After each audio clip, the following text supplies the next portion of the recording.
السلام علیکم ناظرین، میں رئیس اعظم مہدی کولکتہ انڈیا سے۔ مسلمانوں کے باہمی اختلافات کو دور کرنا۔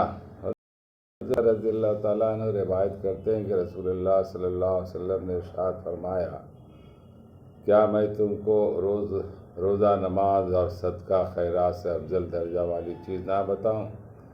صحابہ رضی اللہ تعالیٰ عنہ نے عرض کیا، ضرور، ارشاد فرمائیے۔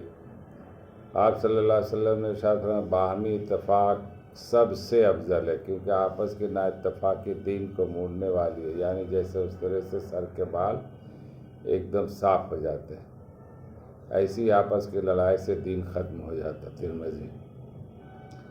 حضرت عبداللہ بن عمر رضی اللہ تعالیٰ عنہ سے نبی کریم صلی اللہ علیہ وسلم ارشاد فرمایا کرتے تھے کہ قسم ہے اس ذات عالی کی جس کے قبضہ میں میری جان ہے، آپس میں ایک دوسرے محبت کرنے والے دو مسلمان میں پھوٹ پڑنے کی وجہ اس کے علاوہ کوئی نہیں ہوتی کہ ان میں سے کسی ایک سے گناہ سرزد ہو جائے۔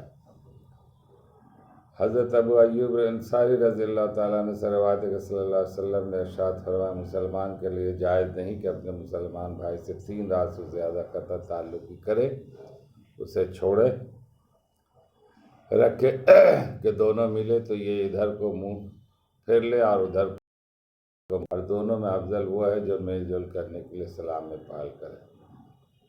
اللہ تعالیٰ ہم لوگوں کو پڑھنا اور سننے سے زیادہ عمل کرنے کی توفیق عطا فرمائے۔ وما علینا الا البلاغ۔